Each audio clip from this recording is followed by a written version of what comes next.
Hello everyone, I am Dr. Dharmit Tyagi, working as Associate Professor, Department of Mechanical Engineering, SIRT, the SAGE Group, Bhopal. Today, we are going to discuss about the NAC. Mainly, we are focusing on the criteria 1, that is curricular aspects, which consist of 100 marks. अब हम इसमें देखते हैं the key indicators, matrix number and weightages. There are 4 key indicators, that is curricular planning and implementation, academic flexibility, curricular enrichment and feedback system. तो ये 4 key indicators है and there are 6 metrics, that is 1.1.1, 1.2.1, 1.222, 1.3.1, 1.3.2 and 1.4.1. So these are the total 6 matrices and each matrix consists of some weightage.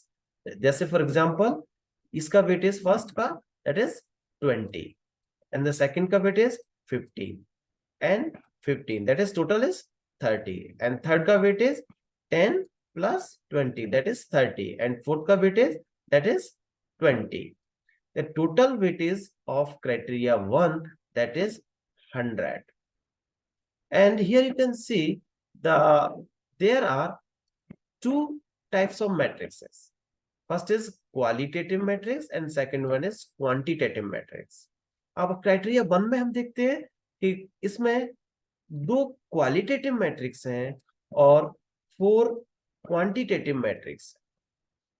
The weightage of qualitative matrix is 30. 20 plus 10, that is 30. And the weightage of quantitative matrix in criteria 1, that is 70. The total weightage of quantitative and qualitative matrix are 100. हमारे पास में total weightage कितना है 100. That means criteria 1 का जो weightage है that is 100. अब इसमें हम देखते हैं इसको डिस्कशन में कि सभी जो मैट्रिक्स हैं उनको 1 बाय 1 डिस्कस करते हैं और उसमें क्या डॉक्यूमेंट्स अपलोड करना है उसके बारे में हम आगे बताते हैं. तो फर्स्ट दैट इज की indicator curricular planning and implementation. तो in this there one matrix only which consists of 20 marks or 20 weightage. The matrix is the institution ensures effective curriculum planning and delivery through a well planned and documented process including academic calendar and conduct of continuous internal assessment. अब हमें इसमें देखना है कि this is qualitative matrix. तो हमें क्या होगा इसके अंदर में 500 वर्ड्स का एक राइटअप लिखना है. लेकिन राइटअप के साथ साथ में हमें जो राइटअप लिखना है उसके सपोर्टिंग डॉक्यूमेंट्स भी प्रोवाइड करने होते हैं. तो जो सपोर्टिंग डॉक्यूमेंट्स हमें क्या प्रोवाइड करना है उसको मैं आपको बताने जा रहा हूं. हमें बस इतना ध्यान रखना है कि जो राइटअप लिखा जाएगा वो राइटअप मोर देन 500 वर्ड्स नहीं होना चाहिए, क्योंकि हम जब सिस्टम पर अपलोड करते हैं SSR उस टाइम पर उसकी जो मैक्सिमम लिमिट होती है दैट इज 500 वर्ड्स. अब हमें एक चीज और ध्यान रखना चाहिए कि जो क्वांटिटेटिव मैट्रिक्स है और क्वालिटेटिव मैट्रिक्स है इन दोनों का जो इवैल्यूएशन प्रोसेस है, तो जो क्वालिटेटिव मैट्रिक्स है उसका इवैल्यूएशन प्रोसेस जब पीयर टीम विजिट करती है तब किया जाता है, बट जो क्वांटिटेटिव मैट्रिक्स होते हैं उनका इवैल्यूएशन ऑनलाइन DBB द्वारा किया जाता है. अब हम देखते हैं कि इसमें जो एडिशनल इंफॉर्मेशन जो दी हुई है, यहाँ पे लिखा हुआ है एक फाइल डिस्क्रिप्शन में अपलोड एडिशनल इंफॉर्मेशन. तो हमें इस एडिशनल इंफॉर्मेशन में 500 वर्ड्स का एक राइटअप लिखना है प्लस कुछ डॉक्यूमेंट्स अपलोड करने हैं. तो वो ये डॉक्यूमेंट्स अपलोड करने हैं वो एज ए एडिशनल इंफॉर्मेशन वो डॉक्यूमेंट्स हैं. सपोज आपको सबसे पहले एक पॉलिसी डॉक्यूमेंट्स तैयार करना चाहिए जिसमें एडमिशन प्रोसेस से लेके रिजल्ट तक का कंप्लीट प्रोसेस शो होना चाहिए और उस पॉलिसी डॉक्यूमेंट को यहाँ पर अपलोड करना चाहिए.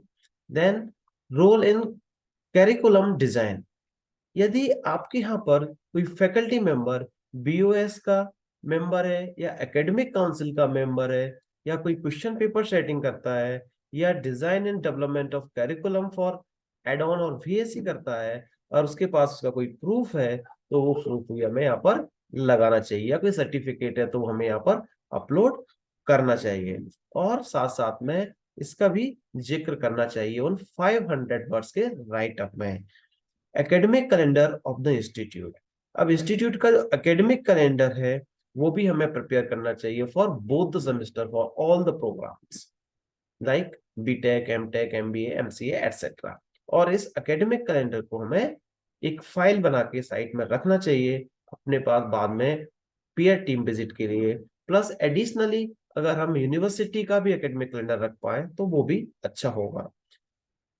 देन टाइम टेबल, हमें time table regular classes, extra classes, remedial classes, add on classes का टाइम टेबल्स भी यहाँ पर अपलोड करना चाहिए।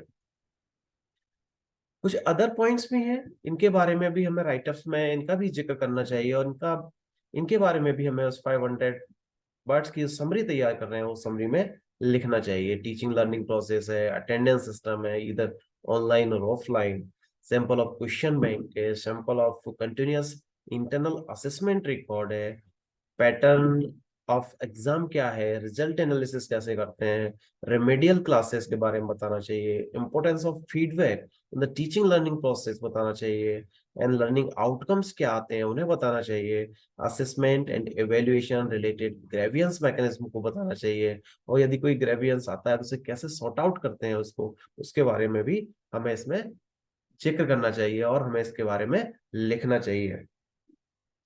जब हमारे इसमें कुछ नेसेसरी इंफॉर्मेशन है, जब डॉक्यूमेंट कोई भी हम अपलोड करते हैं तो अपलोड करने से पहले हमें कोई भी डॉक्यूमेंट जो हमने तैयार किया है उस डॉक्यूमेंट पर कॉलेज या आईक्यूएसी की seal with signature of IQAC coordinator on all pages. तो कोई भी पेज ऐसा नहीं होना चाहिए जिस पर आईक्यूएसी कोऑर्डिनेटर का सील और साइन ना हो।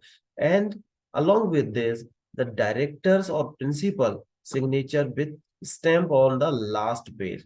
हर एक डॉक्यूमेंट के लास्ट पेज पर डायरेक्टर, आइदर डायरेक्टर और प्रिंसिपल दोनों में से किसी एक का साइन होना कंपलसरी है। तो जितने भी डॉक्यूमेंट्स होंगे उन सभी डॉक्यूमेंट्स को हमें एक सिंगल पीडीएफ में मर्ज करना है। जैसे सिंगल पीडीएफ में मर्ज करने के बाद हमें उसे अपनी वेबसाइट पर अपलोड कर देना है, और वेबसाइट की जो लिंक होगी उस लिंक को हमें नेक को प्रोवाइड करना है during the filling of SSR और अपलोडिंग द डॉक्यूमेंट्स। अब उन डॉक्यूमेंट्स को जब अपलोड करते हैं तो अपलोड करते समय हमें एक इंडेक्स बनाना चाहिए। With the help of index हम इसको अपलोड करते हैं। दैट मीन्स जो डॉक्यूमेंट्स बनाया हुआ है उन सभी डॉक्यूमेंट पे एक पेज नंबर दिया जाता है और उस पेज नंबर के अकॉर्डिंगली हम एक इंडेक्स तैयार करते हैं और उस इंडेक्स को हमें अपलोड करना पड़ता है इस एनएक की वेबसाइट पर। और जब एसएसआर हम फिल करते हैं तब तो जब उसके लिए एक कोई हमें टाइटल पेज, इंडेक्स पेज जो रेडी करना है उसका कोई प्रिस्क्राइब्ड फॉर्मेट नहीं होता, बट एक सैंपल फॉर्मेट मैंने बनाया है आपके लिए, तो आप लोग वो फॉर्मेट भी देख सकते हैं कि हमें अगर इस टाइप का भी डॉक्यूमेंट अपलोड करना है तो उस अपलोडिंग के लिए किस टाइप का फॉर्मेट जनरली यूज करना चाहिए। आप इसके अकॉर्डिंग इसके अलावा दूसरा फॉर्मेट भी आप अपने अकॉर्डिंग डिजाइन कर सकते हैं। मैंने यहाँ पर एक जो क्वालिटेटिव मैट्रिक है उसको उसका उसे लिखा हुआ है। देन उसका एडिशनल इंफॉर्मेशन उसमें क्या लगने वाला है उसके अकॉर्डिंगली इंडेक्स तैयार किया है। उसमें क्या कंटेंट्स है, दैट मीन्स हमें क्या क्या हम अपलोड करने जा रहे हैं उनके नाम, जैसे कोई पॉलिसी डॉक्यूमेंट अपलोड कर रहे हैं, एकेडमिक कैलेंडर अपलोड कर रहे हैं, टाइम टेबल अपलोड कर रहे हैं, सैंपल ऑफ क्वेश्चन बैंक लगा रहे हैं, sample of continuous internal assessment record लगा रहे हैं, सो ऑन।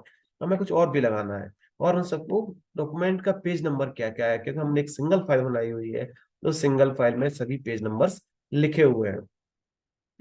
अब इसके बाद में जो हमारे पास जो सिंगल फाइल है, अब उसको वो सामने वाला जो भी एसेसर है या वो नेक है, जो नेक टीम है, वो कैसे उसे ऑनलाइन व्यू करेगी, रिव्यू करेगी, तो उसके लिए हमें उसकी लिंक प्रोवाइड करना पड़ेगी। अब हमें यहाँ पे जो लिंक है उस लिंक को हमें इतना ध्यान रखना है कि लिंक ये वेबसाइट की लिंक होना चाहिए। यहाँ पर किसी गूगल ड्राइव की लिंक नहीं चलेगी। तो यहाँ पर जैसे फॉर एग्जांपल मैंने वेबसाइट की लिंक डाली हुई है, जैसे मैं इस पर क्लिक करता हूं तो मुझे ये डॉक्यूमेंट ओपन हो जाएगा। ये लिंक कई बार हमारी ये लिंक ओपन नहीं होती है, तो जब अपलोड करते समय हमें ये इंश्योर करना है कि सभी लिंक्स ओपन हो रही हो। अगर कोई भी लिंक ओपन नहीं होती है तो हमें उस पर्टिकुलर मैट्रिक में मार्क्स नहीं मिल पाते हैं, क्योंकि वो डॉक्यूमेंट विजिबल नहीं होता है, या फिर हमारे पास कमेंट आ जाता है वहां से कि आपका डॉक्यूमेंट ओपन नहीं हो रहा है। तो हमें ये इंश्योर कर लेना चाहिए कि हमारा सभी डॉक्यूमेंट्स ओपन हो रहे हों। देन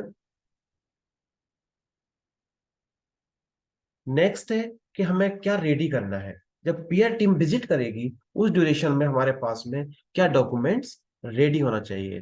तो हमारे पास में है जो पॉलिसी डॉक्यूमेंट्स है, वो पॉलिसी डॉक्यूमेंट्स रेडी होना चाहिए। डॉक्यूमेंट फॉर बीओएस और academic council member, document for setting of university question paper, document for designing and development of curriculum for add on certificate और BSC, then academic calendar of institute, और as well as अगर आपके पास university के academic calendar है तो वो भी अच्छा होगा, उसकी एक फाइल होना चाहिए, क्योंकि हमारा जो इंस्टीट्यूट का एकेडमिक कैलेंडर बनता है वो मैप रहता है यूनिवर्सिटी के एकेडमिक कैलेंडर से।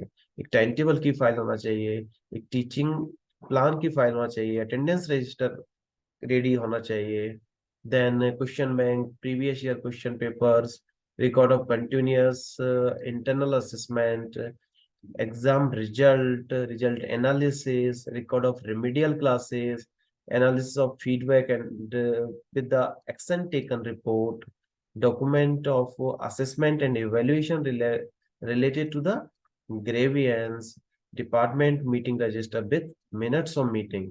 ये सारी चीजें हमें during the peer team visit PTV उस टाइम पर हमें ये रेडी रखना है फॉर द वेरिफिकेशन, कि जो हमने डॉक्यूमेंट्स अपलोड किए थे उनके सभी सपोर्टिंग डॉक्यूमेंट जब पीयर टीम विजिट करेगी उस टाइम पे ये वेरीफाई करेगी।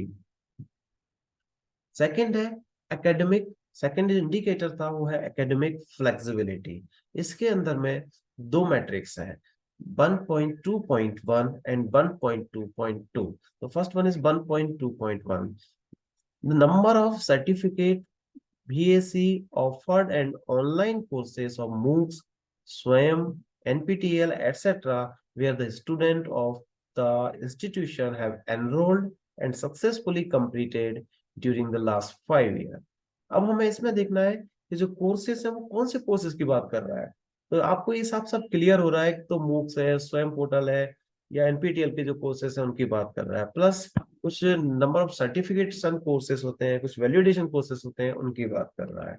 तो वो कोर्सेज कौन से हो सकते हैं, इंस्टीट्यूट खुद प्रिपेयर करे और खुद ही ऑफर करे, that means prepared and offered by the institution, या कोई दूसरा इंस्टीट्यूट प्रिपेयर करे और हमारा इंस्टीट्यूट ऑफर करे, prepared by the other institute and offered by your institute, या फिर MOOC programs prepared by all any online platform including the SWAYAM, NPTEL, etc. and offered by the your institute। ये सारे इसमें count होते हैं या सारे इसमें कंसीडर किए जाते हैं। अब ये है एसओपी, स्टैंडर्ड ऑपरेटिंग प्रोसीजर। तो ये हमें यहाँ पे ये ध्यान रखना है हमें कि इसमें क्या डॉक्यूमेंट्स अपलोड करने हैं। वो डॉक्यूमेंट्स की डिटेल्स हमें यहाँ पर दिया हुआ है, details of each programme such as name of the programme, duration, list of student enrolled, model certificates, curriculum, assessment procedure year wise, mainly specific instructions to HEI। यहाँ से हमें ध्यान देना है कि मिनिमम जो 30 आवर्स ड्यूरेशन का कोर्स होना चाहिए, इससे कम ड्यूरेशन का कोर्स कंसीडर नहीं किया जाता। डीबी भी आपसे कभी भी किसी भी स्टूडेंट का रैंडमली कोई भी सर्टिफिकेट मांग सकती है, उसकी अटेंडेंस मांग सकती है, तो ये हमें रेडी रखना है। देन इसमें कोई भी एक पॉइंट ये जरूर याद रखना है कि repetition of add on certificate और VSC in year every year during the assessment period to be counted one only। अब हमें नॉट टू बी इंक्लूडेड और कंसिडर्ड, इसमें बस ध्यान रखना है कि कोई भी हमारे पास में ऐसा कोई कोर्स नहीं लेना है जो हमारे कैरिकुलम के अंदर ऑलरेडी आता हो। तो अवॉइड, हमें से अवॉइड करके चलना है और उस ड्यूरेशन में अगर कोई भी प्रोग्राम हमारा लेस देन 30 आवर्स का है तो उसे भी हमें के बाद में हमें इसमें देखना है कि इसके अंदर में एक डेटा टेम्पलेट दिया हुआ है। डेटा टेम्पलेट दैट मीन्स एक एक्सेल शीट में ये डेटा आपको फिल करना होता है, ये आप नेक की वेबसाइट से डाउनलोड कर सकते हैं। तो ये डेटा टेम्पलेट्स में हमसे क्या मांग रहा है कि आपको यहाँ पर ये डेटा प्रोवाइड करना है, वो इसके अकॉर्डिंग करना है कि आपके पास सर्टिफिकेट जो कोर्स है उसका नाम क्या है, अगर कोर्स का कोई कोड है तो वो लिखिएगा, किस ईयर में ये कोर्स आपने ऑफर किया है, किस ड्यूरेशन दैट मीन्स क्या पीरियड क्या था, किस डेट से किस डेट तक किया हुआ है आपने, ड्यूरेशन ऑफ द कोर्स क्या है, इसमें कितने स्टूडेंट एनरोल हुए थे और कितने ने कोर्स कंप्लीट कर लिया है। ये हमें ध्यान रखना है। ये पूरा का पूरा complete data table that means data template है, इस टेम्पलेट को फिलअप करना है और ये हमारा अपलोड होता है। देन रिकमेंडेड बेंचमार्क, एक बेंचमार्क दिया होता है हमारे पास में कि हमें कितने मार्क्स मिलने वाले हैं उसके लिए, तो ये इसके अकॉर्डिंगली हमें वर्क करना होता है। दैट मीन्स हमारे पास अगर हमने कोई भी एड ऑन सर्टिफिकेट या कोर्स कोई भी कोर्स नहीं कराया तो हमें 0 मार्क्स मिलने वाला है। अगर हम 1 से लेकर 5 तक हमने एड ऑन कराए हैं तो हमें 1 मार्क्स मिलेगा। अगर 5 to 15 है तो हमारे पास 2 है marks. Then 15 to 25 that is 3, and more than और इक्वल्स टू 25 है, उस कंडीशन पर हमें मैक्सिमम 4 मार्क्स मिलते हैं। ये हमारी 5 की एक स्केल है, इस पर हमें मार्किंग दी जाती है। बस कुछ इंस्ट्रक्शंस दिए हुए हैं, ये हमें याद रखना चाहिए कि student in a course in one course should not overlap in other course in the same semester. The course should be approved by the UGC, university, BOS। अगर इनमें से किसी से अप्रूव नहीं है तो हम पेरेंट जो ट्रस्ट है उसका अप्रूवल भी कंसिडर किया जाता है। दैट मीन्स आपका जो इंस्टीट्यूट है वहां उससे भी आप अप्रूव कर लेके अपने कोर्स को कंडक्ट करा सकते हैं।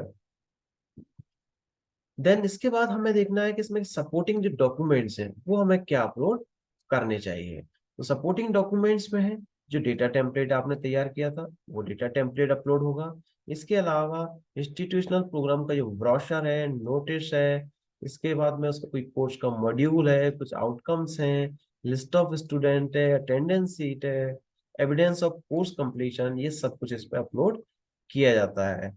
That means the supporting documents to be uploaded with details of each program such as name of program, duration, list of student enrolled with their signature, model certificate, curriculum, year-wise assessment procedure।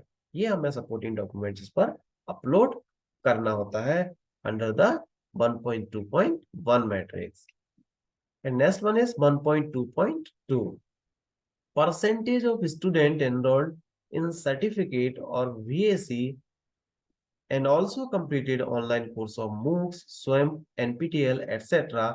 as against the total number of students during the last 5 years। अब आप यहाँ से देखिए, यहाँ पर एक formula दिया हुआ है, इस फॉर्मूले के बेसिस पर इसकी कैलकुलेशन की जाती है।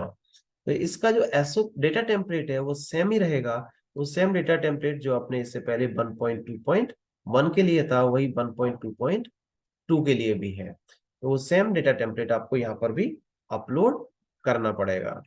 और इसकी जो एसओपी है, स्टैंडर्ड ऑपरेटिंग प्रोसीजर, इसमें आप देख लीजिए कि year wise list of student enrolled in the programme as defined in 1.2.1 और attendance sheet of the student participating with the signature and model certificate. हमें ये दो तीन चीजें आपको सिर्फ अपलोड करनी है। डीबीबी आपसे कभी भी किसी भी रैंडमली आपसे स्टूडेंट का किसी का अटेंडेंस सीट या सर्टिफिकेट पूछ सकता है या मांग सकता है। इसके लिए रिकमेंडेड जो बेंचमार्क है वो रिकमेंडेड बेंचमार्क है कि अगर आप ग्रेटर देन और इक्वल्स टू 50% स्टूडेंट एनरोल होते हैं इस कोर्स में तो आपको 4 मार्क्स मिलते हैं। अगर 35 से 50% स्टूडेंट एनरोल होते हैं तो आपको 3 मार्क्स, 20 to 35 में 2, 10 to 20 में आपके लिए 1 और लेस देन 10% के लिए 0 मार्क्स आपको मिलेंगे।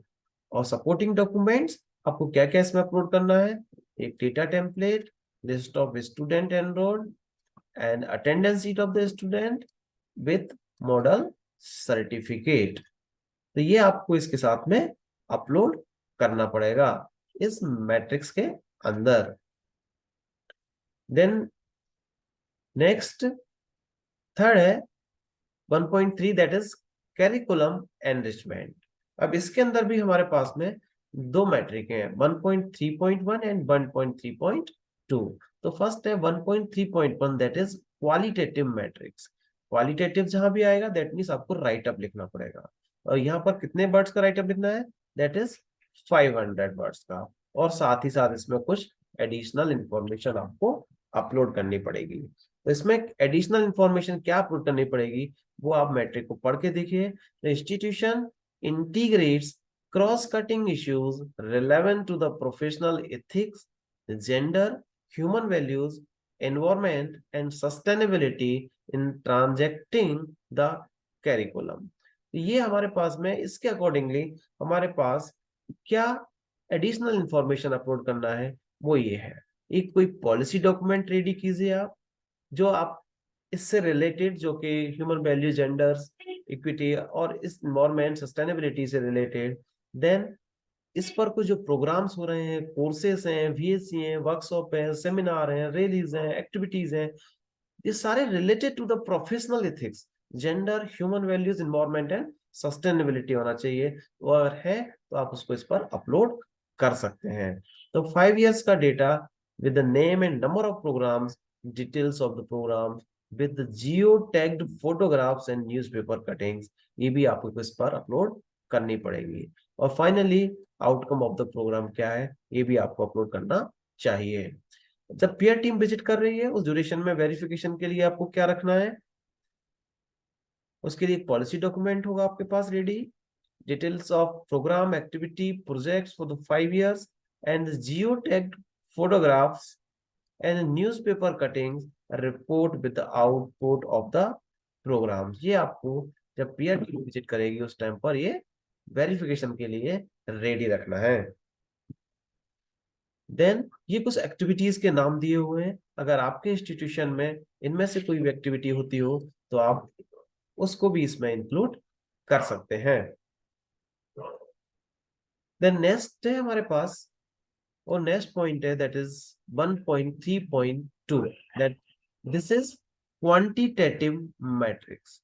Percentage of student undertaking project work, field work, internship, ये सब काउंट होता है इसके अंदर। Data for the latest completed academic year, it means एक साल का इसके अंदर में हमें डेटा देना होता है। एक साल से ज्यादा का डेटा इसमें हम नहीं दे सकते। अब लेटेस्ट कंप्लीटेड एकेडमिक ईयर की जब हम बात करेंगे तो लेटेस्ट कंप्लीटेड एकेडमिक ईयर जो भी आपकी एकेडमिक ईयर है करेंटली उससे जस्ट लेटेस्टली कंप्लीटेड, उस कंप्लीट हुई है उस ईयर का डेटा इसके अंदर आपको प्रेजेंट करना पड़ेगा। तो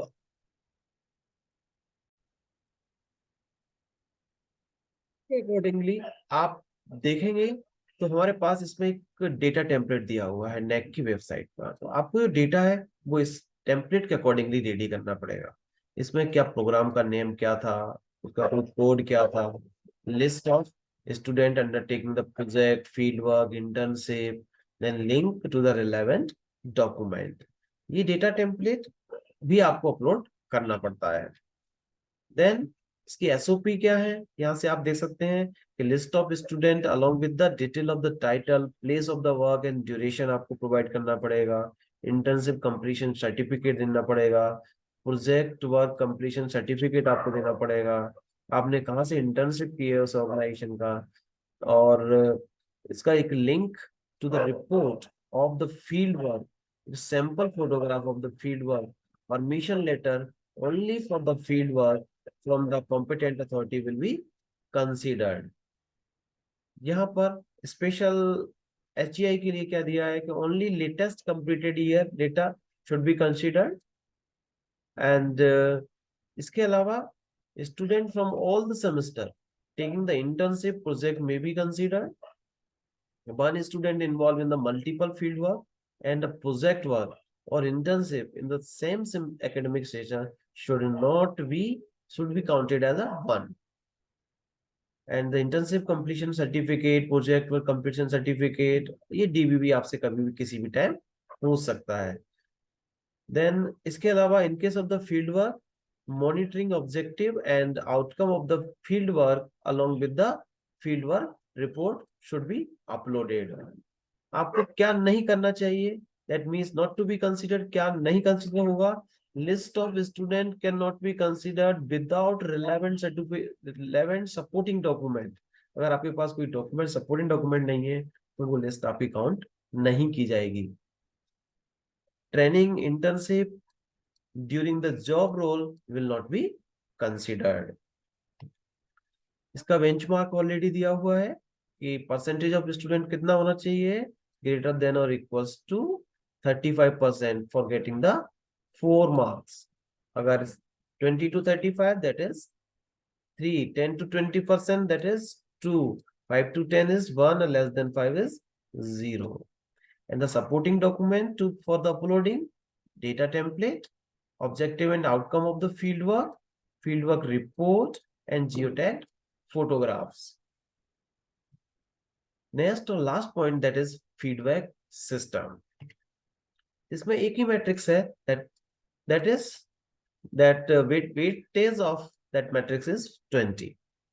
The institution obtains the feedback on the academic performance and the ambience of the institution from the various stakeholders such as the student, teachers, employers, alumni, etc. And action taken report on the feedback is made available on the institutional website. तो इसके अंदर में हमें क्या क्या करना है वो देखना है. और इसके लिए एक एसओपी जो दिया हुआ है वो एसओपी है कि sample filled in feedback form from at least 2 stakeholders. ये कम से कम 2 की बात कर रहा है, लेकिन हमें 2 नहीं, मैक्सिमम हमें ज्यादा से ज्यादा स्टेक होल्डर्स पर फोकस करना चाहिए. Stakeholders feedback analysis report ready करना है, उसके एक्शन टेकन रिपोर्ट रेडी करना है, और उस डॉक्यूमेंट्स को हमें कम्युनिकेट करना है affiliating university for feedback provided. Document showing the communication with the affiliating university for the feedback provided. अब इसमें स्पेसिफिक क्या है HEI के लिए, तो इसमें only filled in feedback form at least from 2 stakeholders along with the action taken report and the same to be uploaded in the institutional website, then only the claim would be considered. The DBB partner may ask to filled in the form of few randomly selected stakeholders. Action taken report by the affiliating university on the feedback, if any. क्या हमें consider नहीं होगा? Feedback report reflected in the other than HEI website will not be considered. अपनी website के अलावा, अपने institute की website के अलावा किसी दूसरी वेबसाइट पर अगर हम इसको अपलोड करते हैं तो वो कंसीडर नहीं की जाएगी.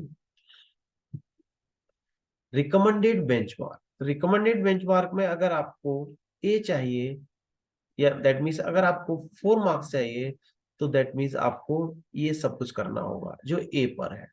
अगर आपको 3 मार्क्स चाहिए तो आपको ये बी पर है वो सब कुछ करना पड़ेगा.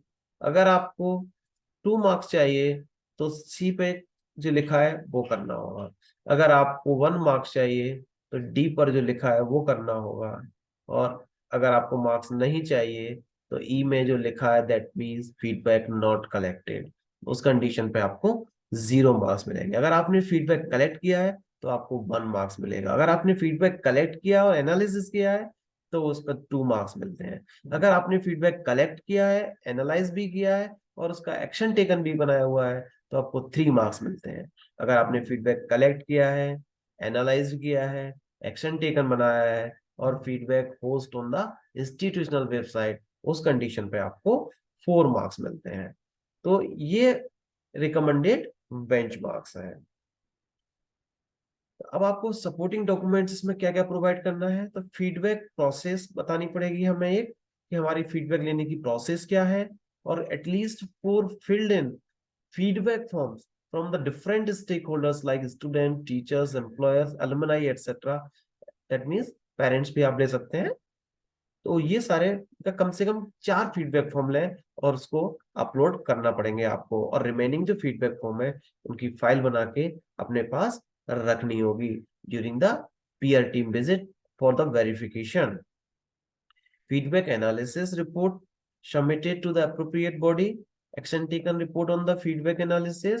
Link of institutional website where the comprehensive feedback, its analytics and action taken report are posted. तो ये सब कुछ सपोर्टिंग डॉक्यूमेंट्स में आपको अपलोड करना पड़ेगा।